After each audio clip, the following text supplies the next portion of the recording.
Today I'm going to be watching this video. It's called Things About Canada The Rest of the World Finds Weird. So tell me what you think about this. Tell me if you agree with these things. Tell me if there's anything that's not in this list that you think would be interesting to know about. But let's watch. Hello, I'm Simon Whistler. You're watching Top 10's Net, and in the video today we're looking at the top 10 things about Canada that the rest of the world finds weird. Oh, Canada. It's the second biggest country by landmass, and it's a diverse land with mountains, plains, and the most freshwater lakes in the world. This year it marks the 150th birthday of the Canadian nation. Canadians are proud of their culture, which includes 2 official languages, as well as their heritage. And the one thing that they want the whole world to understand is that no, they are not Americans. Number 10. Why do Canadians say "eh" so often? Many countries around the world use the interjection "eh" as a replacement for pardon or huh, or we a use question it in Scotland. like right. In Canada, though, the word is much more versatile. An assistant professor at St. Francis Xavier School in Nova Scotia actually found there are 10 ways that Canadians use the interjection. Now, obviously, I'm British, not Canadian, so I'm going to invite our resident Canadian who actually wrote this article he's done a little audio recording at his home and sent it to me because I would screw these all up, so we've got a genuine Canadian doing this. Over to you, Robert, and I'll be back in just a second. Number 1. Statement of opinion. The Leafs are probably going to miss the playoffs again, eh? Number 2. Statement of fact. There's a Harvey's on the corner, eh? Number 3. Commands. Make my fries a poutine, eh? Number 4. Exclamations. Roll up the rim is back at Tim's, eh? Number 5. Questions. Do you think that the Jays will win today, eh? Number 6. To mean pardon. Eh? What did you say? Number 7. In fixed expressions. I know, eh? Number 8. Insults. You're a real hoser, eh? Number 9. Accusations. You took the last Timbit, eh? Number 10. Telling a story. The narrative, eh? So Gordy's been drinking Pilsner and pounding CC for a few hours, eh? And he goes and gets the keys to the Zamboni. So thank you, Robert, for jumping in and doing that, because that is something that I would truly screw up. Number 9. Yeah, that's interesting. I guess, like, some of, obviously, the language we have in the UK we share, and some of it comes from the UK, like the language in Canada. I wonder if that part comes from Scotland, because we definitely use "a" in a lot of different instances as well. I don't know, maybe as much as 10. I don't really think about it so in depth, but we do use it in a lot of those examples there. Tell me how often do you use it? Is it something you try not to use? Like, I sometimes, because I now live in Asia, I try to kind of like cut out a lot of the things like that I say, just so that I'm more understandable. But yeah, tell me about that in Canada. What's the deal with the Tragically Hip? Canada has given the world a wide range of musical artists like Celine Dion, Justin Bieber, Nickelback, Drake, The Weeknd, The Arcade Fire, and Bryan Adams, to name just a few. While Canadians aren't exactly proud of all of those acts, one band that is embraced by a lot of Canadians is the Tragically Hip, or simply known as The Hip. While they had some success outside of Canada, like appearing on the Billboard Top 100, but no higher than 129, and being on Saturday Night Live, outside of Canada, they wouldn't necessarily be considered rock stars. In Canada, though, the band, well, it was worshipped. Sadly, in 2016, the band's charismatic frontman, Gord Downey, announced that he had terminal brain cancer. On August the 20th, 2016, the Canadian Broadcasting Corporation, CBC, aired the band's last show, commercial-free, live from the band's hometown in Kingston, Ontario. In total, over 11 million Canadians tuned in. That's a third of all Canadians. The only recent events that were more popular were the last 2 gold medal hockey games in the Olympics when Canada was playing, and won, which Canadians do like to point out. So what's the deal with this band? Why do so many Canadians love the Hip? One reason is that the Hip often sang about Canada and Canadian topics like hockey, Canadian political figures, the changing Canadian identity, and small towns that Canadians didn't know existed until the Hip sang about them. Secondly, the band was a strange embodiment of Canada. Downey is a humble and soft-spoken man, but on stage he is quirky, expressive, and passionate. Their music was the same way. It was a mix of rock and folk, nothing too flashy, but soulful with a Canadian accent. Another reason that they were so loved in Canada probably stems from the fact that they weren't popular in the United States, which made them Canada's band. An ongoing theme you're probably going to notice throughout this video is that sometimes Canadians look down their noses at Americans, and many Canadians definitely want to be different from Americans, and the Hip is symbolic of that. It's not that Americans rejected the hip, it's that Americans don't understand them, just like they don't understand universal healthcare and gun control. It also doesn't hurt that they have some excellent songs, and all of this comes together to make the hip the ideal band for Canadians. Number 8. Yeah, so recently I've been listening to Gordon Lightfoot, and one of my favourite songs from him that I just recently reacted to and listened to was the Canadian Railroad Trilogy, because it was so Canadian. It was like this beautiful writing that encapsulated some of the history of Canada. So I like when songs have that great meaning. So it seems like they obviously, what he mentioned, they have a lot of songs about Canada. So tell me what your favourite song from the Tragically Hip, or the Hip, is that is very Canadian. Maybe I'll try and check that out too. It's a good way for me to learn about the country as well as just enjoy some great music. What's up with Canadian currency? The Canadian $1 coin is commonly called a loonie because there's a picture of a common loon, which is a bird, on one side of it. So when the $2 bill was discontinued and a $2 coin was introduced and it featured a polar bear on it, following the same logic that a loon appears on a loonie, then a coin with a polar bear on it should be called something like a berry, right? Well, no, they decided to call it a toonie. No real reason for it, just the nickname seemed to stick. As for what is on the other side of the coin, well, it's a profile of Queen Elizabeth II's head, the face of the reigning British monarch that has appeared on Canadian coins ever since the Royal Canadian Mint started production in 1908. They do this because Canada and the British monarchy have a rather complicated relationship that we'll get to in the next entry. Another confusing aspect of Canadian currency is that there are no pennies. It was eliminated in 2013 because it cost 1.6 cents to make every 1 cent piece. Also, pennies were only used to make change because the denomination was too small to buy anything. Instead of a penny, the price of something is just rounded to the closest 5-cent denomination. This is only for cash transactions. If you pay with credit or debit cards, then the cents still count. Finally, yes, the money is very colourful. It's also see-through in some areas, contains braille, and is supposed to be unrippable and unmeltable. This is because the money is polymer-based and not made of cotton and paper. And yes, on their money they have a picture of kids playing hockey, and that's found on the $5 bill. Number 7. Canada has a queen? Yes, it does, Queen Elizabeth II. However, the relationship between Canada and the Queen is quite confusing to many people, including Canadians themselves. Canada, it's an independent and sovereign country, as they were granted independence on July 1st, 1867, but it also stayed in the British Empire. Also, their parliamentary system is based on the Westminster system that was developed in the United Kingdom. The system has a British sovereign as the head of state, so Canada's parliament followed suit and put a British sovereign as the head of state. As the years progressed and Canada continued to take steps towards sovereignty, they simply didn't get rid of the British sovereign, even when they became a completely sovereign nation in 1982. Today, the Queen, or whoever is the reigning monarch, is a symbolic head of state, and they have no real power. Also, to remove the British monarchy as the head of state would be a lengthy and ultimately expensive legal process. So, unless something really drastic happens, Canada will probably have a British monarch for the foreseeable future.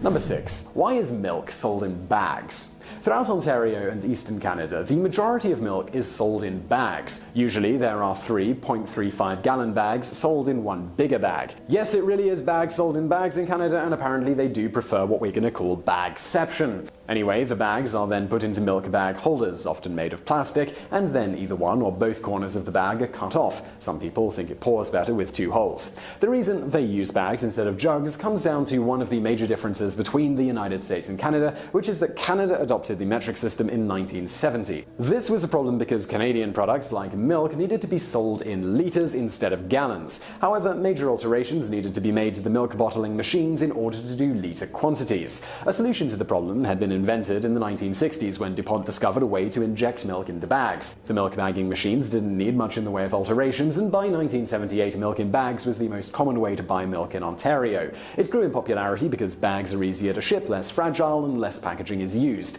All of this saves money, making it the most economical way to ship milk. Number 5. What's the deal with Canadian sports? In many parts of Canada, it can get very cold in the winter, and while Canadians will complain about the cold, they often embrace it and celebrate it. In fact, 2 of Canadians' favourite games are winter games that are played on ice. The first, which should be obvious, is ice hockey. According to a national poll, 53% of Canadians are fans of the NHL. Compare that to Americans and the NFL, where only 49% of Americans consider themselves a fan of the NFL. However, what is odd is that Canada doesn't have a national professional hockey league. They do have the Canadian Hockey League, which comprises of 3 junior leagues. Junior means that the players are between the ages of 16 and 21. But beyond that, they don't have a place for professionals over the age of 21 to play, like the Continental Hockey League, KHL in Eurasia, or even the United States, which has the American Hockey League, a farm system for the NHL. There is currently only one Canadian team in the AHL, and that's the Toronto Marlies. Perhaps you're thinking that this isn't that weird. Canada only has a population of 35 million people, and maybe they can't sustain a professional hockey league. Well, that may be true, but they do have their own professional football league and a basketball league. The Canadian Football League has 9 teams and they play a 20-week schedule. Its rules are similar to the rules of the NFL, except the balls are bigger and the goal lines are 110 yards apart and the end zones are 20 yards and they have 1 less down. As for the Canadian Basketball League, it was started in 2011 and has 10 teams. The second winter sport the Canadians love is a game more boring to watch than golf, and this is curling. There are 1 million people in the world that curl and 90% of them are in Canada. And in case you're wondering, yes, in Canada, some curlers are celebrities. Number 4. Yeah, I think curling was actually invented in Scotland. I actually don't mind it. I'm not like a fan of it, but when the Winter Olympics come around, I'll watch it. Sometimes it can get quite exciting. I mean, relatively exciting, I guess you could say. Not as exciting as hockey, of course, where you get the fighting, just the action all going on throughout the match. But, like, yeah, could Canada have its own hockey league? I don't know. Like, 35 million people seems like a reasonable amount to have its own league and to be successful, but does it just make more sense to like bring in that American audience and share that and have all those other teams? Like, hockey's so ingrained in Canadian culture, you would think it could work, but tell me if you ever played hockey when you're younger. What I like to see is when I watch videos about small Canadian towns, there's always like that kind of semicircle long building, which I think people have told me inside is a hockey rink. So there's just hockey rinks everywhere, no matter how small the town. I love that love for the sport, passion. Why does Canada have different flavoured chips? Yes, some Canadian brands of chips have Poutine flavours based chips. on Canadian Whoa. food like poutine and maple syrup, but they also have 2 flavours that are made by Frito-Lay that aren't Canadian in nature, but are rarely found outside of Canada. These are ketchup and all dressed. Ketchup is pretty self-explanatory, except that they don't really have an overwhelming ketchup taste. They are sweet, but also very salty. The reason that ketchup chips are popular in Canada but aren't found elsewhere is because for decades the best-selling brand of chips in Canada was the Canadian-based Hostess potato chips, and one of their most popular flavors was ketchup. In the 1980s, Hostess teamed up with Frito-Lay, and eventually the Hostess brand lost its value, and their chips, which included ketchup chips, were rebranded as Lay's. The second kind, which was sold for a short time in the United States in 2015 and can still be found in stores now and then, is all dressed. It's a combination of paprika, tomato, salt, vinegar, onion, sour cream, ketchup, and barbecue, which gives it a sweet and salty taste that is hard to explain. Nevertheless, it is quite popular in Canada. According to Ruffles' website, all dressed is the #1 flavor of chip in Canada. Unfortunately, we couldn't find out why all dressed is only available in Canada. However, based on speculation alone, it could be because all dressed has ketchup seasoning, and as we just mentioned, ketchup chips are usually only found in Canada. Number 3. Yeah, that's amazing. Like, because I've watched a lot of videos like this, and I've always seen the the ketchup flavored crisps, chips. Sorry, I've never seen those all dress ones. Those seem like really good because my favourite flavour of chips are salt and vinegar. I know that's not so popular in North America, but I love them. But to see they've got salt and vinegar plus like that paprika, got those extra flavours, a bit more to it. I would love to try them, man. I've never even heard of them before. And maybe I'll try and find them because I mean I said a lot of times. He said like ketchup flavour crisps are not so popular outside Canada, or not really sold. They're like one of the most popular flavours here in Malaysia. I eat them all the time. My son loves them as well. But those all dress ones, tell me more about them. Are they really that good? They sound amazing, honestly. 3. Why do they always say sorry? Besides another word that Canadians use a lot is sorry. However, that can often be followed up with an A, just like, sorry. It's a versatile word to Canadians. In the book, How to Be a Canadian, even if you already are one, there is a whole chapter on mastering the word. They identify 12 different ways it can be used. Simple, essential, occupational, subservient, aristocratic, demonstrative, libidinous, ostentatious, mythical, unrepentant, sympathetic, and authentic.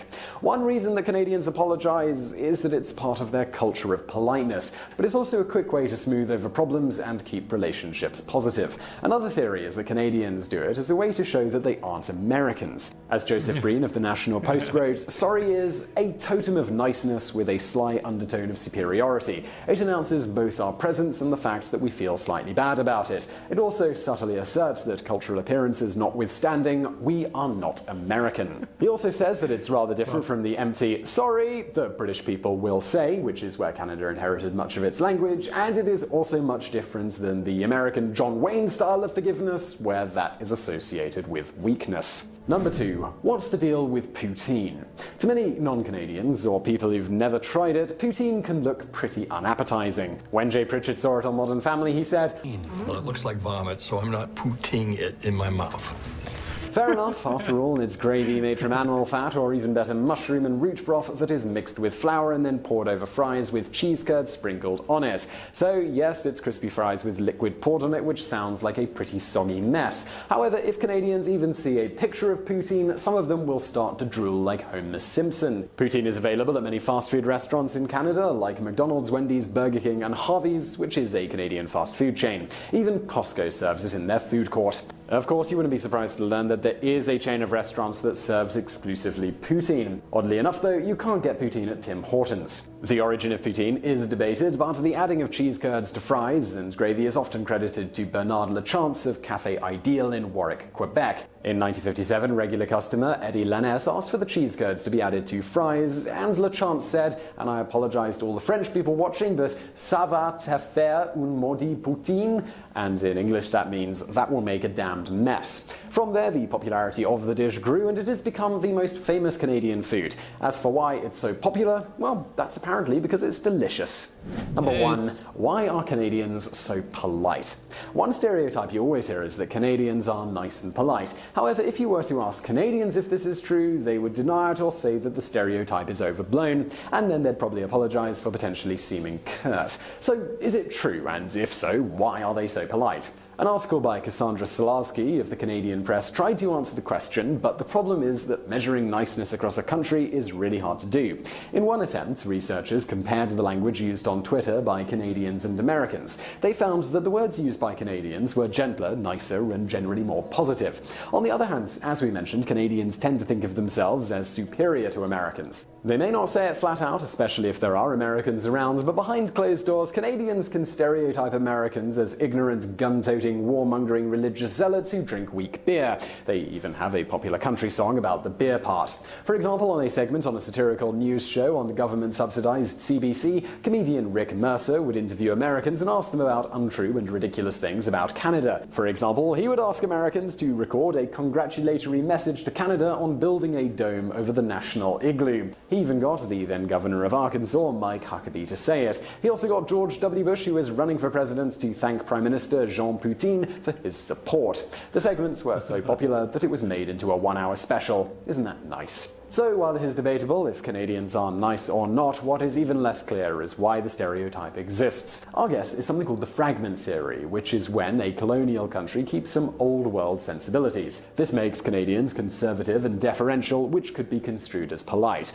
A second theory is that the foundation of Canada was English, French, and the Aboriginal people who coexisted with each other using tolerance and politeness, and those traditions have carried on into modern Canadian society. Finally, it could just be because Canada is a really vast place and the elements can be pretty harsh. Let's say someone's car breaks down on some rural road in northern Ontario where cell phone service is spotty at best on a cold winter's night. The person has to hope that the next car coming along is going to help, or things are going to get really bleak. So perhaps Canadians are nicer because the elements of their country make them more dependent on their fellow Canadian, so being tolerant and polite to others was, as is, a matter of survival to Canadians, because you never know who the next person coming down the road is. So I really hope you liked that video. Yeah, that was an interesting theory, actually. Yeah, so tell me what you think about that last one. That's quite interesting. Never thought about that like that before. But yeah, I mean, this is called like things about Canada the rest of the world finds weird. But I think like they're not weird. That like more countries should be like all of these things, have all of these things. The world would probably be a better place. Well, definitely would be a better place. But I love it also. Just all very positive things, I think, for Canada. Like, really nice things. Like, it's good to be polite. It's good to be nice to your fellow man. Great food. Great sports. It's all good for me, man. I love it. Tell me what you think about these being from Canada. Do you think any of these are weird? Is there any other things about Canada or Canadians that you think people should know about? Thanks.